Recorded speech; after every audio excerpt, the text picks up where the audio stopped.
All right. You better cut the gab and listen. And listen good.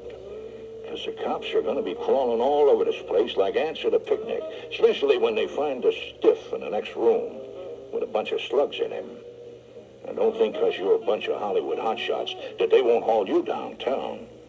A stiff's a stiff. And this one's a celebrity, too. None other than a big Hollywood producer, W. Anton Powar. The way I figure it, he was bumped off by somebody here in this room.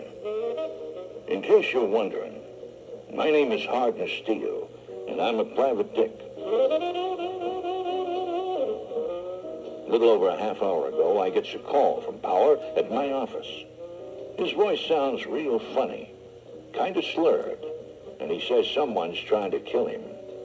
And I tell him I'll be right over, but I'm not so sure he'd hurt me, because he doesn't say nothing. A few months ago, Powar asked me to find him a couple of goons to be armed guards. Tonight I hightails it over here and finds the goons standing guard outside the front door to Powar's apartment. There's another door at the top of the back staircase, but this didn't need guarding because it can't be opened from the outside.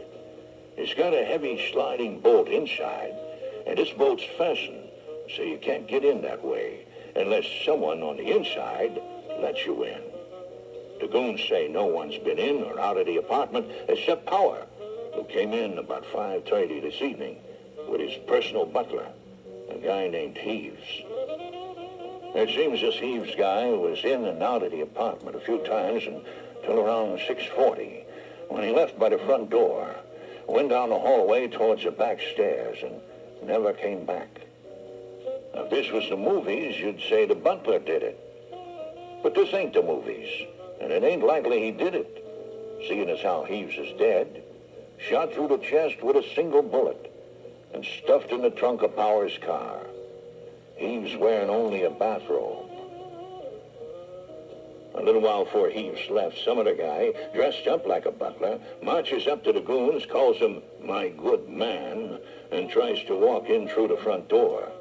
The goons knows it ain't Heaves because he's inside the apartment and tells this guy to shove off. Now, the way I see it, all this is wrapped up with Powar's new movie, Powar and Greede. As everybody in Hollywood knows, the movie's about Powar and that gorgeous babe he made into a star, Melissa Ann Greede. 1 year ago tonight, she was found lying in her boyfriend's bed, shot full of bullets, just like Mr. Powar in the next room. Now, that's not a bad little coincidence as these things go. The two main characters in the same movie, killed in the same way, one a year ago, and one a few minutes before the movie is going to be shown for the first time.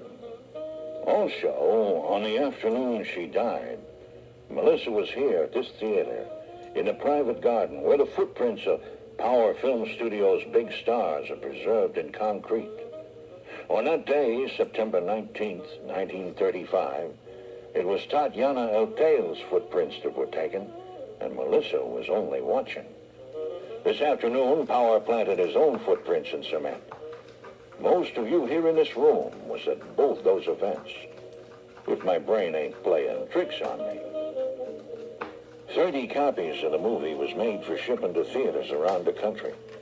At about noon today, somebody broke into the film room at Powar Film Studio and destroyed all 30 copies. The master was also destroyed, along with the reel that was going to be shown here tonight. It don't take no genius to figure somebody didn't want Powar and Greede shown and was willing to kill to keep it from happening. So, who bumped off W. Anton Powar? It's kind of hard to figure, seeing that his apartment is as full of bullet holes as he is. Maybe if Powar hadn't soundproofed the room a few years ago, the goons out front would have been able to hear the shots. But they didn't hear nothing. The back door is bolted from the inside, and nobody went in or out the front door except Heaves. So either Heaves shot his boss, which is impossible if he was dead at the time, or somebody else done it by firing a bunch of bullets through the window of the apartment from a room in the Hollywood Gardens Hotel right next door. Now, it so happens that there's only one room that overlooks the apartment windows, room 314. A few minutes ago, there was the smell of gunpowder in that room and a high-caliber rifle shell lying on the rug near the bed. Not just anybody could have pulled off this shot, seeing as how Power's bed, where he's lying in a pool of blood, can't be seen from room 314, except in a mirror that's hanging on the back wall of the apartment. So if Power was shot from the hotel room, whoever fired the shots not only had to line it up in the mirror, but had to ricochet the shot off a bronze statue that stands in the middle of the room in order to hit Power. And a few other things. First, room 314 was registered to W. Anton Power and reserved a week ago. Second, when I get here and goes into Power's apartment, there's a smell of perfume in the air.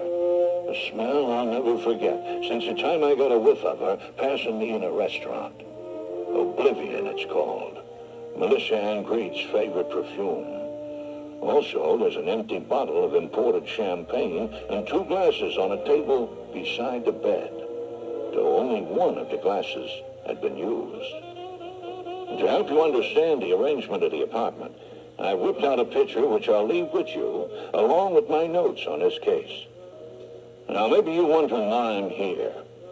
It looks to me like you people are going to need some help keeping the cops off your backs. That's what I'm good at. I don't like cops, and they don't like me. If I tell them what I know, you're going to be in for a rough time. So for now, I'm going to tell the cops that I don't know nothing. And then I'll send them on a wild goose chase, looking for this guy Heaves. In the meantime, it's up to you, with what you know about Power and Melissa Ann Greede, and maybe the movie, to figure this out. When I come back in a few hours, I want everything you got. All the nasty, dirty, slimy little details. And I want the name of the murderer to give to the cops. Otherwise, I'll see that you all takes the rap. Nobody leaves this room while I'm gone. Go ahead and have your drinks and your dinner, but stick around. We got some talking to do later on, see?